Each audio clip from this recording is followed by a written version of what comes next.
So raise taxes in a recession? Whoa, that's the Obama story from last night's debate. Jimmy P. calls it weird in his blog. It's taking capital out of capitalism, according to Jack Kemp. Well, here now to discuss is CNBC contributor Jared Bernstein, Economic Policy Institute, author of Crunch. Crunch, wait till you see these policies. I'll give you a crunch. Steve Moore, senior economics writer, Wall Street Journal editorial board, and Keith Boykin, editor of The Daily Voice, and the aforementioned James Pethokoukis of U.S. News and World Report. Gentlemen, before I begin, let's look at a clip from last night's debate. The question was about capital gains tax. Would you say no, I'm not going to raise capital gains taxes? I wouldn't raise it above the 20% if I raised it at all. I would not raise it above what it was during the Clinton administration. If I raised it at all, would you propose a gain in the, an increase in the capital gains tax? You know, Charlie, I'm going to have to look and see what the revenue situation is. History shows that when you drop the capital gains tax, the revenues go up. Well, that might happen. Or it might not. It depends on what's happening on Wall Street and how business is going. I think the biggest problem that we've got on Wall Street right now is the fact that we've got a housing crisis that this president has not been attentive to, and that it took John McCain 3 tries before he got it right. All right, so what I learned from that exchange is that Hillary is the relative supply side, or she'd only hike it to 20%. That isn't the worst thing. And I also learned that Obama is basically very uninformed about the whole debate. We have some charts from Steve Moore. And Steve, I want you to begin with your response to Obama. And hats off, by the way, to Charlie Gibson for pressing the point. And while you're talking, we're going to put some charts on the screen. I think first is the cap gains and revenue chart. But go on ahead, Steve. Well, it's a pretty clear-cut story. And by the way, I agree. Charlie Gibson knew economics better than the 2 candidates did last night. If you look at what happened to the capital gains revenue when we cut that tax rate from 28 to 20%, we had a near doubling of the capital gains revenues in the 3 or 4 years after that. By the way, Larry, that also happened when Bill Clinton cut the capital gains rate in 1997. Remember, he cut it from 28 to 20, and we had a boom in revenue. So Charlie Gibson is right. Every time we've cut that rate, we've got more revenues. All right, we'll get to the distribution one in a second. Let me bring in Keith Boykin.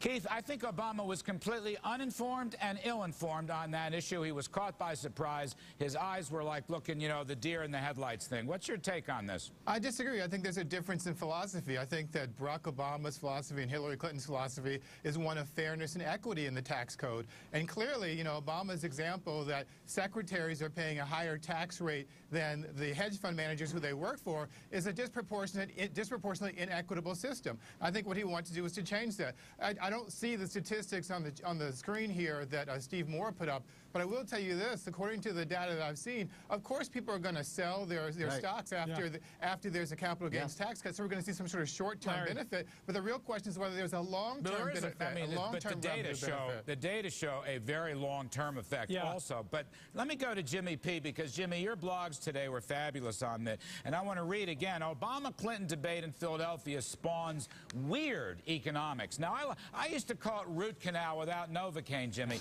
but in your honor, I like weird economics. Could you elaborate before we get Jared to jump in? Well, you know, I really didn't understand it. I think most economists would say that in a slowdown, the last thing you want to do is raising taxes, and both Hillary Clinton and Barack Obama both want to do that. I think what that shows is that the idea of higher taxes is just so embedded now in, I guess, liberal or democratic ideology that it trumps everything. It trumps economic growth. The issues of fairness and equity are what's most important. And there's all this talk about Obama being sort of some sort of post-partisanship, a post-ideological president. He was going to be the new Reagan. Well, his statement on capital gains taxes was the most purely ideological thing I think I may have ever heard from a presidential candidate. Jared, let me read you Jack Kemp's, and then you can weigh in. Kemp writing in today's Wall Street Journal. And Jack Kemp, as much as any single person in public life, has worked hard for minorities in housing and wealth creation and economic opportunity. Jack says he's writing a letter to Senator Obama. Senator, I believe our tax code punishes this process of upward mobility, especially for people of color, and in some cases actually prevents people from escaping poverty. That's because we're taking all their wealth away with punitive taxes, Jared. First of all, poor people, and I've studied their income quite closely, they don't have a lot of wealth. they don't pay capital gains taxes. Let me go back to something. Does that include Robert Johnson of BET? Bob Johnson is not poor. No, I know, but he was at one time. In fact, I went to school with him, and he was damn poor as we both were. I didn't see. I want to amplify. I want to amplify Keith's points. I didn't see Steve Moore's graph either, but I'll bet you, not seeing that graph, that he does not have the 1986 bump in capital gains realizations and revenue. And the reason he doesn't have that is because that bump preceded an increase in capital gains taxes. This is pure. It did not. Absolutely. I beg your pardon, Jared. It bumped up in '86 in anticipation of the tax hike in '87. And for the next 5 years, the higher tax rate on capital gains produced lower revenues. Correct. No. Yes, listen, yes. Those are facts. What Keith said is correct. This is pure timing reorganization. Oh. Let me make this point. The Joint Committee on Taxation, and it's joint, okay, Republican and Democrats, scores the Bush capital gains tax cut as losing about $300 billion over 10 years. They were wrong. No, I mean, you're right. They scored it as a revenue loser, and they were completely wrong. It raised revenue. Look, any tax cut on capital gains is going to lose revenue over the long. That's well understood. What you're getting all obsessed about is this little shifting. You want to get a big bump from capital gains taxes? No, you let the Bush. This is about incentives. Sunset. Keith Boykin, let me ask you again. I want to read you from Jack Kemp's excellent editorial today. By giving people access to capital and allowing them to take ownership of assets, entrepreneurship will be encouraged and the cycle of poverty can begin to be broken. And I have heard Robert Johnson discourse on that. In fact, Bob Johnson weighed in. He didn't even want the carried interest thing to be taxed at a higher cap gains rate. But I ask you, Keith, doesn't Obama misunderstand wealth creation, that it is about the non-rich getting rich? If you put these tax barriers or tax penalties, you're keeping them down.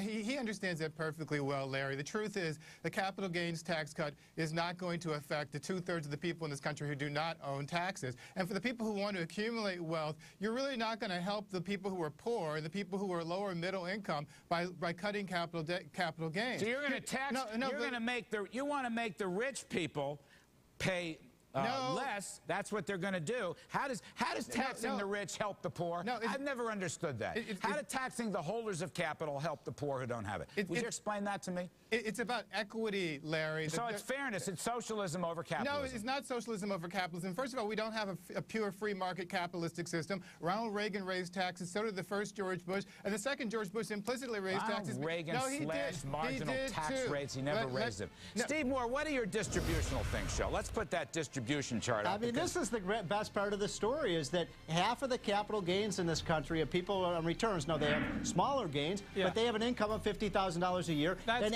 80%, Jared, 80% have an income less than $100,000. And these capital gains are oftentimes one-time events. Their stock holdings are purely in their pension plans, which is tax preferred. They don't pay the capital gains tax rate. This has nothing to do with them. These are people who declared capital gains on their IRS returns. All right, we're going to come back. Jared, if it's in your tax-free pension account, that doesn't mean they're not affected. They're not affected by the capital gains tax. All prices are affected by the tax rate, no matter what account you hold into it. That is basic corporate finance. But we have much more work to do. Our panel's going to stay with us. I think, heck, on the Democratic side, Hillary, she's my new favorite supply sider. She only wants to raise it to 20. I guess that's a victory.